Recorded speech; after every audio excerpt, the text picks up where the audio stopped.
Les mesures qui sont prises peuvent se résumer en 3 axes. D'abord, limiter les grands rassemblements et prévenir le brassage de la population quand ce brassage n'est pas absolument nécessaire.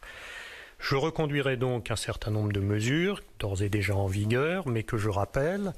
Il s'agit de l'interdiction des événements rassemblant plus de 1000 personnes en même temps, cette jauge de 1000 ne comprenant pas les personnels de sécurité ou une organisation d'un événement. Il s'agit également de l'interdiction des rassemblements de plus de 10 personnes sur la voie publique.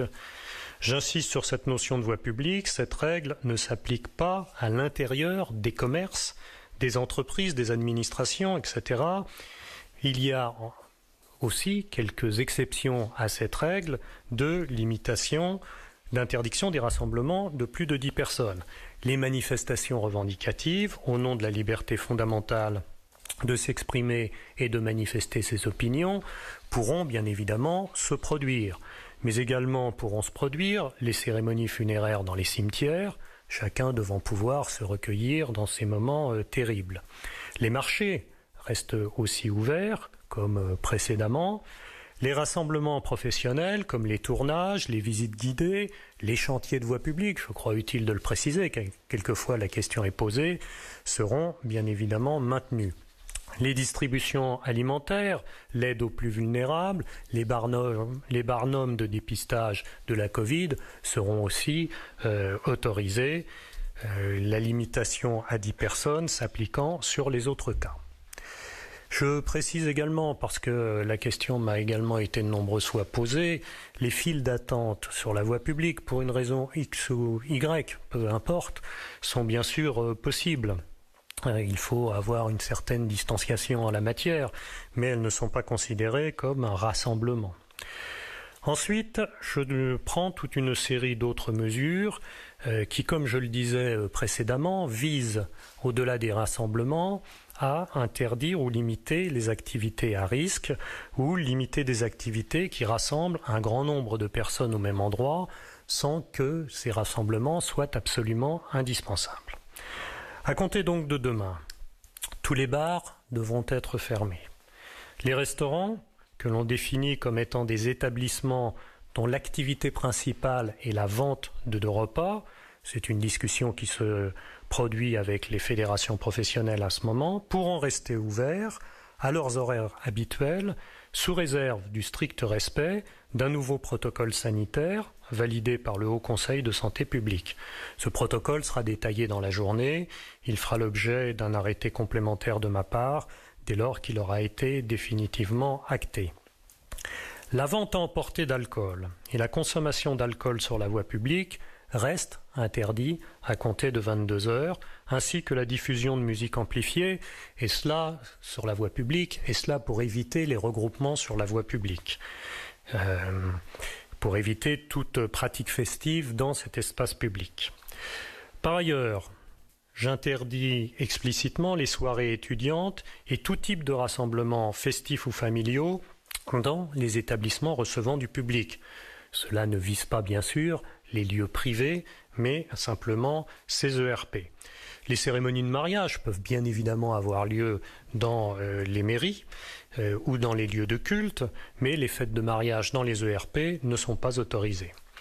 En effet, nous avons constaté de nombreuses contaminations dans ce type d'événements.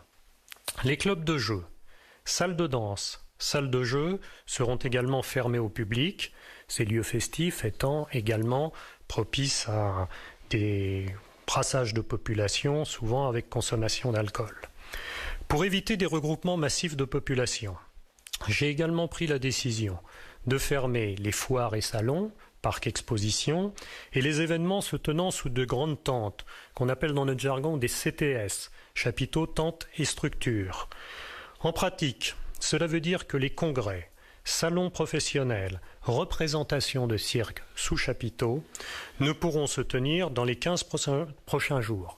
Je rappelle d'ailleurs que j'ai interdit précédemment des congrès médicaux de professionnels de santé qu'il n'aurait pas été raisonnable de laisser se produire dans la situation actuelle. S'agissant des activités sportives, les gymnases, salles polyvalentes, piscines seront désormais fermés à tout type d'activité.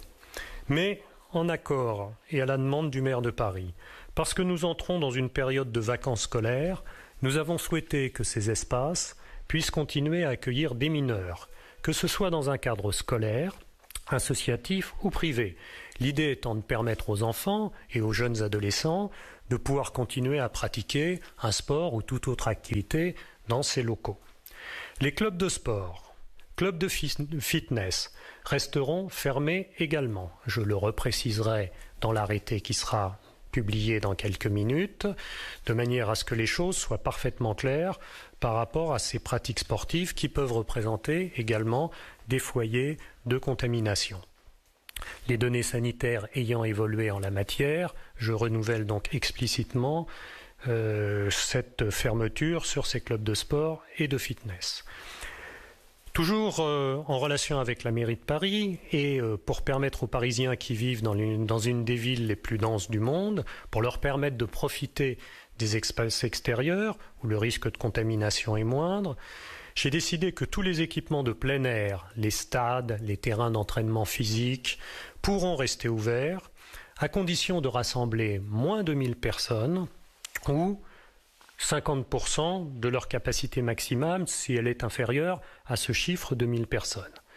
Cette règle, qui s'appliquera aussi bien aux établissements de quartier qu'aux équipements de haut niveau, permettra à des tournois sportifs de se poursuivre dans les mêmes conditions qu'aujourd'hui. Je pense en particulier à Roland-Garros où tous les matchs de football ou de rugby qui vont dans les prochains jours, dans les prochaines semaines, pouvoir, sous cette double condition de 1000 ou de 50%, pouvoir se réaliser.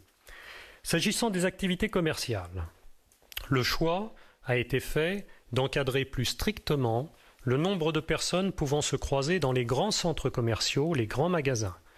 Comme ils ont des caractéristiques et des tailles très différentes, mettre une jauge fixe n'avait pas de sens, c'est-à-dire plafonner en disant c'est X milliers de personnes, n'avait pas de sens.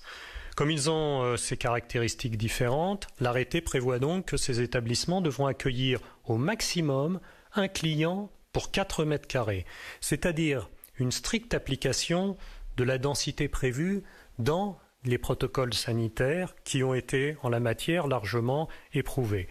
Je sais pour en avoir souvent parlé avec les représentants de ces activités, ces règles sont jusqu'à présent assez globalement respectées et la réduction de cette surface de 1 client par 4 mètres carrés permettra de garantir, avec ce respect, une bonne vitalité économique absolument nécessaire.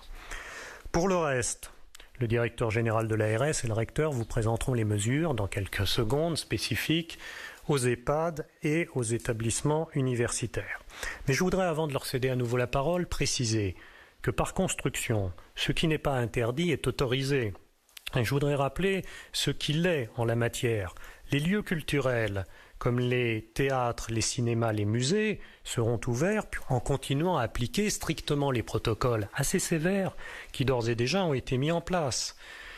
L'activité des entreprises, des administrations devra être encouragée en matière de télétravail, mais continuera à fonctionner comme par le passé. Les services de transport, pour lequel le choix a été fait de continuer à miser sur une incitation de tous ceux qui le peuvent à utiliser d'autres moyens. Je sais que vous y êtes très attachée, Madame la maire. Bien évidemment, ces services de transport continueront à fonctionner. Pour l'application de toutes les mesures restrictives, j'ai bien évidemment donné instruction à l'ensemble des services de police placés sous mon autorité de contrôler les établissements. Je ne parle pas de verbalisation, elles vont de soi. Par contre, je serai et nous serons implacables pour ceux qui veulent en permanence contourner la règle. Ils sont très très peu nombreux. Malheureusement, ils existent et cela m'arrive encore de fermer un certain nombre d'établissements, mais je suis convaincu que ces règles s'appliqueront sans ces mesures restrictives.